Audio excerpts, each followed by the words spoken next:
Education अड्डा पे आप लोग का स्वागत है। और आज हम बात करने वाले हैं सुधार आंदोलन का।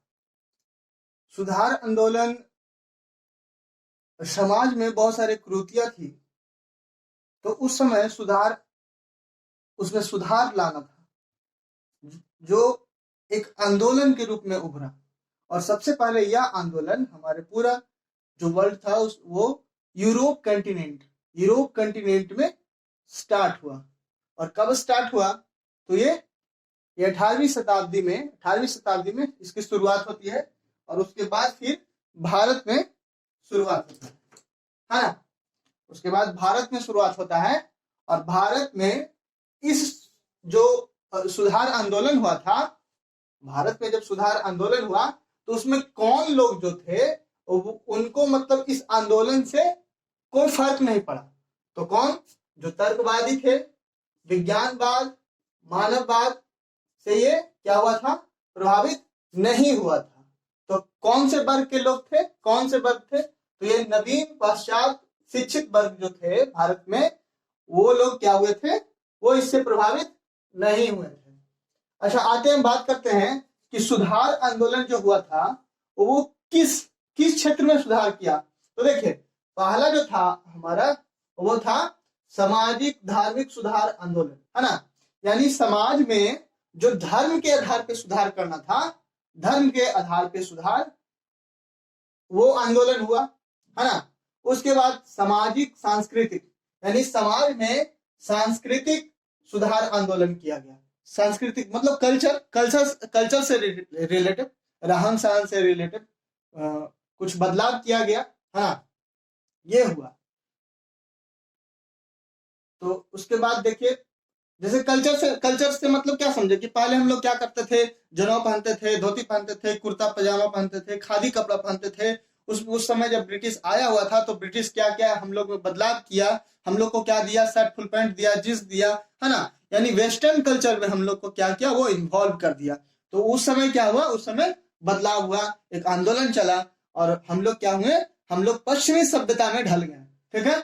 उसी तरह है यहाँ पे सामाजिक धार्मिक जो आंदोलन हुआ था, सामाजिक धार्मिक यानी धर्म से रिलेटेड, जो धर्म से रिलेटेड था उसमें सुधार करना था।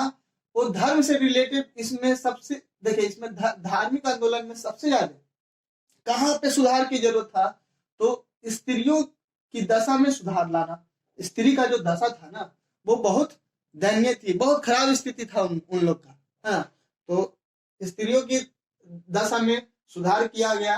उसके बाद समाज में छुआछूत को दूर करना, समाज में छुआछूत को दूर करना था, है ना। तो समाज में, ये दूसरा पॉइंट हो गया। ठीक है, पहला पॉइंट देखिए, लिखिए कि पहला पॉइंट सामाजिक धार्मिक सुधार आंदोलन के तहत सामाजिक धार्मिक सुधार आंदोलन, उसमें भी 2 पॉइंट ऐसा करके लिख दीजिए कि पहला स्त्री की दशा सुधारना, उसके बाद समाज में जो छुआछूत था उसको दूर करना, छुआछूत को दूर करना, छुआछूत दूर करना।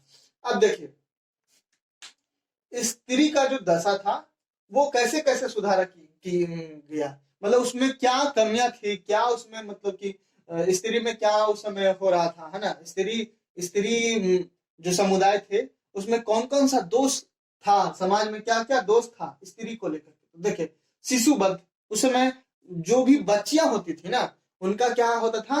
बाल हत्या, उनका हत्या कर दिया जाता था। जैसे ही बालिका जन्म लेती थी उनका क्या होता था? हत्या कर दिया जाता था। हाँ, तो शिशुबद्ध, है ना, शिशुबद्ध इसमें था। स्त्रियों का जो दशा था ना वो शिशुबद्ध, उस शिशुओं का बद्ध यानी कि बच्चियों का बद्ध कर दिया जाता था, है ना। उनको जैसे ही पता चलता था कि बच्ची जन्म ली है तो उनका क्या किया जाता था? उन मासूम बच्चियों की क्या किया जाता था?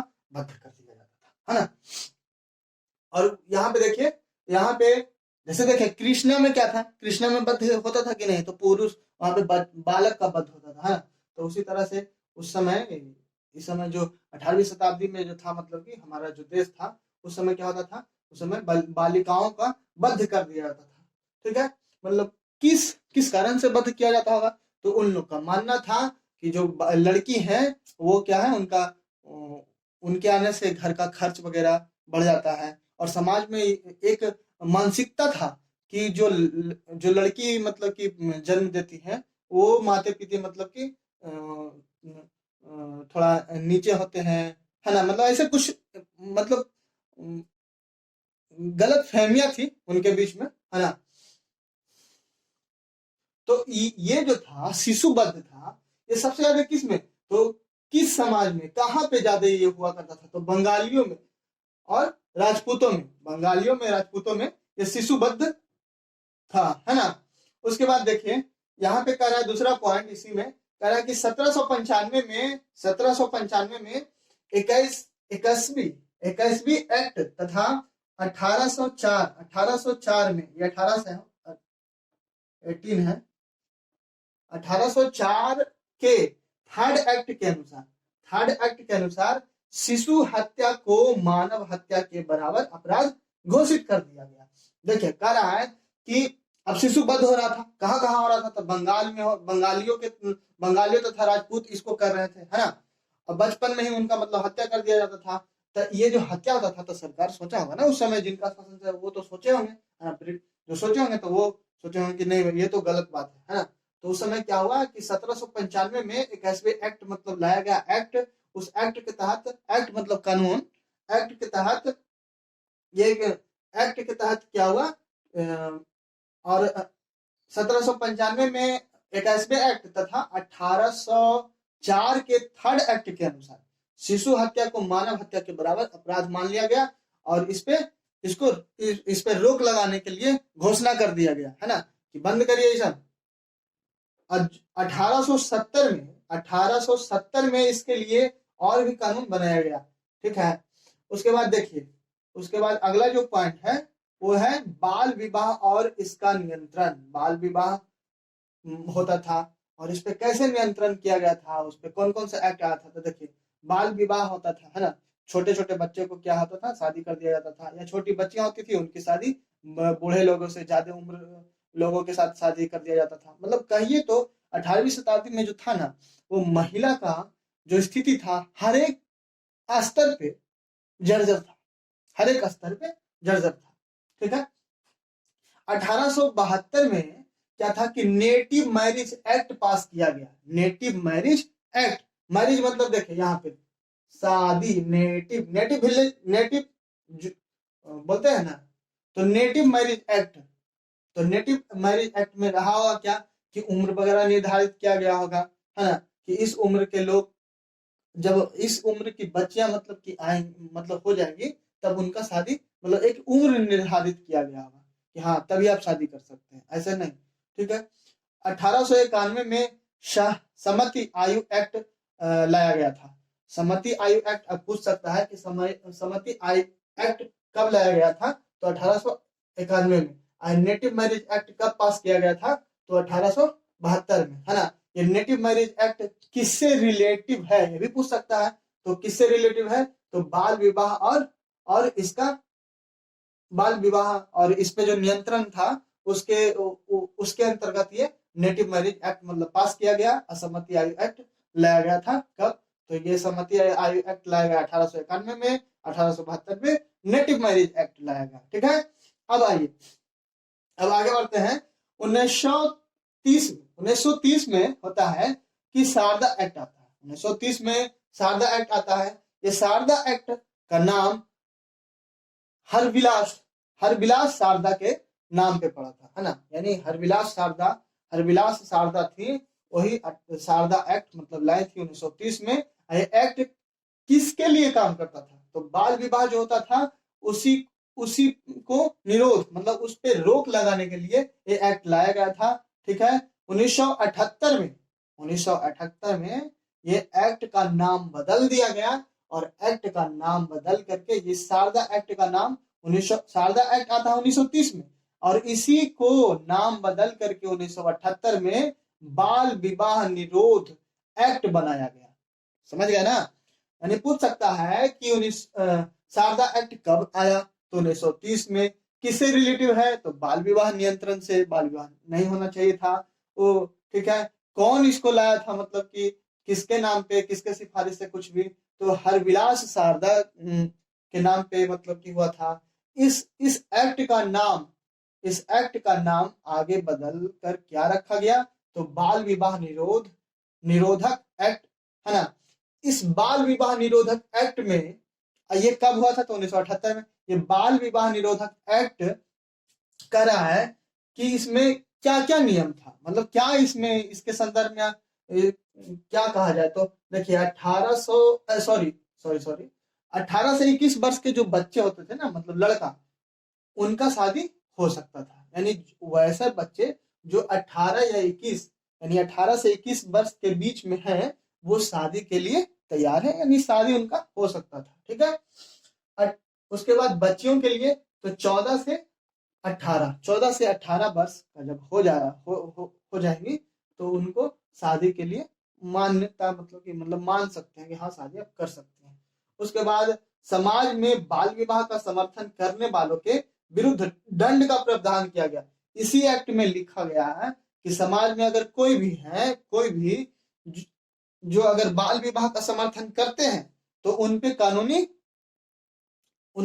कार्रवाई की जाएगी, है ना।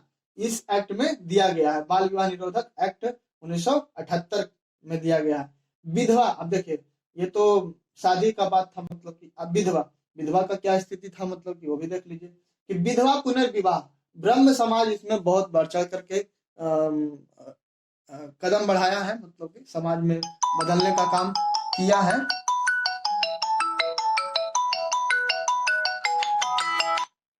ठीक है। उसके बाद बोल रहा है कि विधवा पुनर्विवाह ब्रह्म समाज से जो रिलेटिव थे वो कौन थे, ईश्वर चंद्र विद्यासागर इसमें बहुत काम किए थे, है ना। कह रहा है कि 1856 में हिंदू विधवा 1856 में हिंदू विधवा पुनर्विवाह एक्ट बना। 1856 में हिंदू विधवा पुनर्विवाह एक्ट बनाया गया। विष्णु शास्त्री पंडित 1850 में विधवा पुनर्विवाह एसोसिएशन की स्थापना की। विष्णु शास्त्री पंडित जो थे वो 1850 में विधवा पुनर्विवाह एसोसिएशन की स्थापना करते हैं। ठीक है। उसके आगे चलते हैं। 1852 में गुजरात में सत्य प्रकाश की स्थापना होती है। सत्य प्रकाश दास मुलजी, है ना, करसोनदास मुलजी जो है वो क्या करते हैं, सत्य प्रकाश की स्थापना करते हैं। गुजरात में सत्य प्रकाश की स्थापना होता है, कब होता है, तो 1852 से। सत्य प्रकाश किससे रिलेटिव है, तो विधवा पुनर्विवाह से रिलेटिव है ना। ठीक है। आगे बढ़ते हैं, तो कह रहा है कि 1906 में प्रोफेसर जो कर्वे थे वो बंबई में भारतीय महिला विश्वविद्यालय की स्थापना करते हैं। ये देखें, ये प्रोफेसर कर्वे हैं। ये क्वेश्चन आपको ईपीएफओ एक यूपीएससी लेता है, यूपीएससी ईपीएफओ का ईओ और एओ, उसमें ये क्वेश्चन पूछा गया है। ठीक है, उसमें ये क्वेश्चन पूछा गया है, ये वाला क्वेश्चन कि हाँ ये भारतीय महिला विश्वविद्यालय की स्थापना किसने करवाया था, है ना, कौन थे, मतलब कि तो प्रोफेसर कर्वे करवाया था। ठीक है। भारत में पहला कानूनी विधवा पुनर्विवाह जो था एक्ट था वो कब लागू किया गया, तो वो लागू किया गया है 7 दिसंबर 1856 को। और कहाँ लागू किया गया है, तो कलकत्ता में लागू किया है ना। अब देखिए, अब तो ये पुनर्विधवा विवाह है ना। अब देखिए सती का बात आता है। सती का मतलब समझते हैं आप? सती समझिए कि किसी भी पुरुष का जब देहांत होता था तो उनके साथ साथ स्त्री को भी क्या होता था, अग्निहोत्री, अग्नि में अपने आप को समर्पण करना होता था। ठीक है। लोग, समाज ऐसा उनको प्रताड़ित करती थी, ऐसा बोलती थी, और जबरदस्ती उनको क्या करती थी, तो जबरदस्ती उनको क्या होना पड़ता था, सती होना पड़ता था। ठीक है।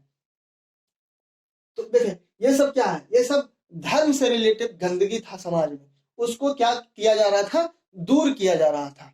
किसके थ्रू? आंदोलन के थ्रू, है ना। तो इस पे हम लोग बात करें, कह रहा है कि सती प्रथा राजा राम मोहन राय, हाँ ट्रिपल आर, वही राजा राम मोहन राय ने इसमें बढ़ चढ़ कर भाग लिया था। मतलब कि इन्हीं के सहयोग, मतलब कहिए कि ये मेन जो थे लीडर, जो हीरो थे, ये सती प्रथा का हटाने का जो था मतलब कि काम, ये राजा राम मोहन राय का ही मतलब कि था, है ना। इनके साथ एक और भी थे, कौन गवर्नर थे क्या थे वो आप हमको कमेंट सेक्शन में बताइएगा, ठीक है।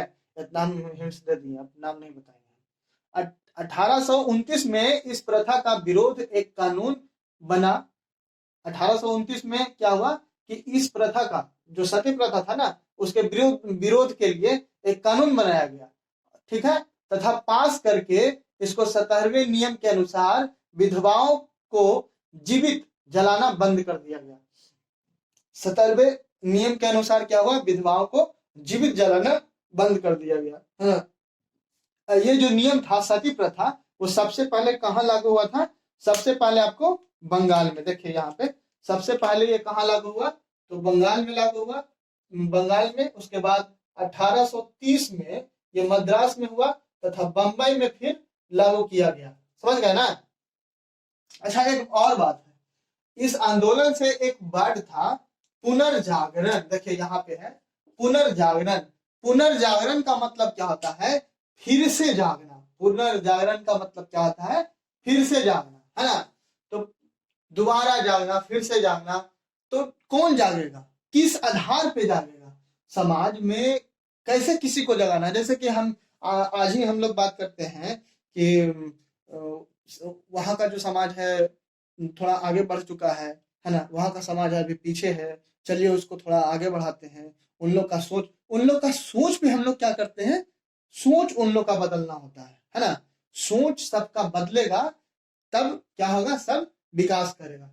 तो यहाँ उसी को, वो जो सोच बदल कर जो विकास हो रहा है ना, तो उसी को क्या कहा जाता है, उस ड्यूरेशन को, उस समय को क्या कहा जाता है, पुनर्जागरण, ठीक है। यहाँ पे देखिए किसके आधार पे होता है, कब, तर्कवाद, तर्क, किसी चीज में लॉजिक आप डालिएगा, लॉजिक के आधार पे करिएगा, तब वो बात, या मतलब कि नव चेतना, उसमें नया कुछ, वो जो चेतन है, जो शरीर है, उसमें उसको क्या करिए, कुछ नया उसको बताइए, कुछ नया सिखाइए, है ना। जैसे गांव के लोग हैं, शहर के लोग हैं, दोनों में अंतर क्या होता है तो वही है, उसी माँ का बेटा यहाँ भी है और एक बेटा गांव में है, लेकिन दोनों के सोच में क्या होता है, फर्क होता है। फर्क इतना होता है कि जो शहर में रह रहे होते हैं, जो पढ़ते हैं, वो उनमें क्या होता है, लॉजिकल बात, है ना। वो तर्कवाद उनमें क्या होता है, तर्कवाद का जो विद्या है, तर्कवाद, वो क्या होता है, ग्रोथ कर जाता है, बढ़ जाता है ना। तो तर्कवाद व नव चेतना के आधार पर परिवर्तन की जो प्रक्रिया प्रारंभ हो, उसको हम लोग क्या बोलते हैं, पुनर्जागरण, ठीक है।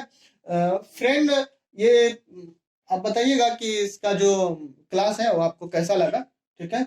उसके बाद फिर हम आपको इसके बाद फिर एक और हम आपको क्लास देंगे, है ना। कमेंट सेक्शन में बताइएगा, ठीक है। थैंक यू देखने के लिए। लाइक एंड शेयर, सब्सक्राइब करिए चैनल को, अगर चैनल पे आप नए हैं तो सब्सक्राइब कर लीजिएगा चैनल पे। जो भी नया नया वीडियो आएगा वो आपको क्या होगा, नोटिफिकेशन में मिलते रहेगा, ठीक है। Okay bye.